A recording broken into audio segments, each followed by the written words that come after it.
Hey, what's happening, everyone? Oh, stepping out of the theater. Just came out of Complete Unknown, A Complete Unknown, starring Timothée Chalamet, Edward Norton,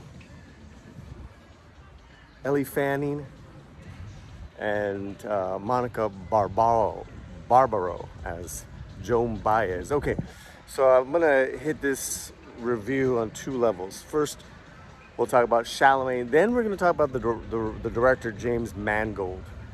As I feel Mangold is not getting a lot of love for the mastery of this film. And I think I know why. Well, it's all about Chalamet in this movie. You know, this is... It works as a music biopic on two levels. The kind of paint by numbers of music bios have gotten like very familiar, and while it does cover that, it does so in a unique fashion because we're only covering about 3 years in his life, 61 to 65, I believe, 3-4 years. So we don't get this lifespan of him playing as a little kid to him, you know, in his later years. He's still alive. Bob Dylan is still alive. So you get the you know, I'm writing this song. I was inspired when I made love to Joan Baez, and I'm writing this song. Or you know, I played with the blues guitar, so I'm writing this other hit. It's all that, right?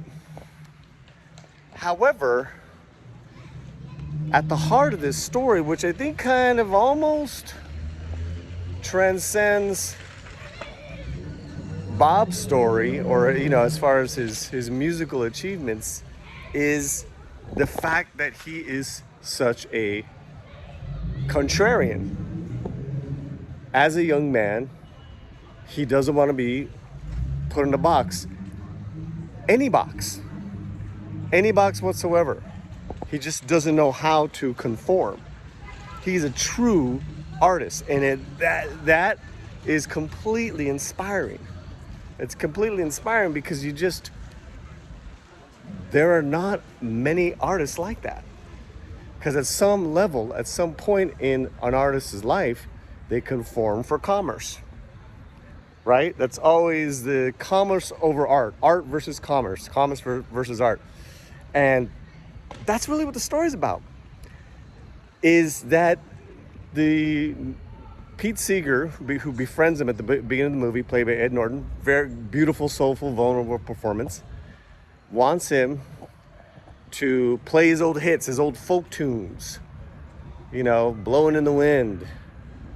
At the Newport Folk Festival in 64, 65, then he doesn't want him to plug in and play his new stuff like a Rolling Stone.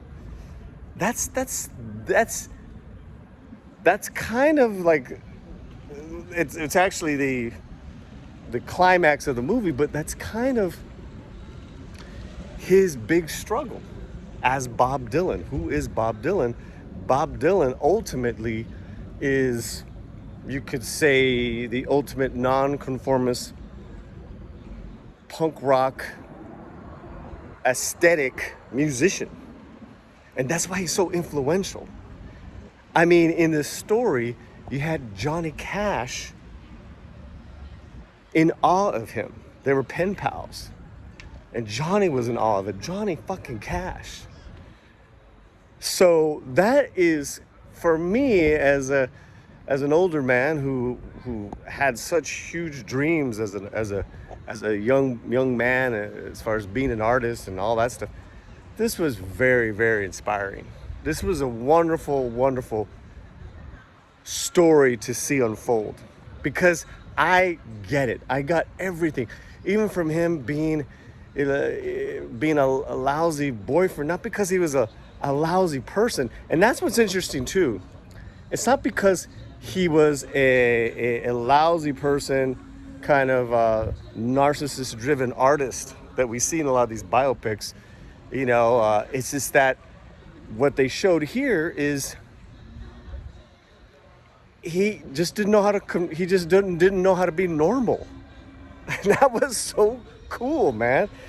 And Chalamet's performance, you almost don't recognize his face at first, but he transforms, and he is Bob Dylan with, you know, with the Bob Dylan-isms and the voice, but it's so under his skin.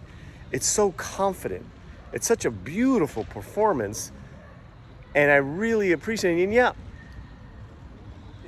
it didn't hold, it touched lightly on the fact that he was just a lousy boyfriend. You know, he just, you know, whether with Eli Fanning's character or Joan Baez.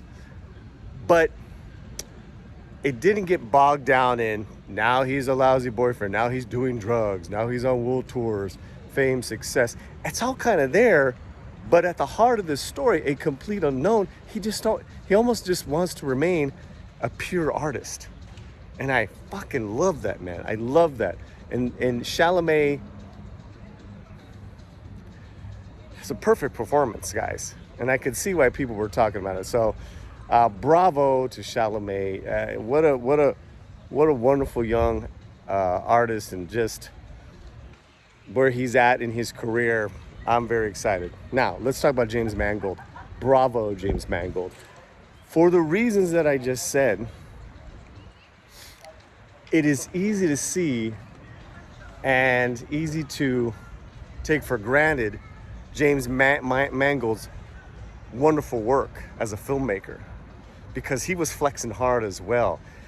What I noticed is that he didn't fall for a lot of the pitfalls that a lot of these music bios do, and he didn't use a musical score hardly ever, which meant to me he was all about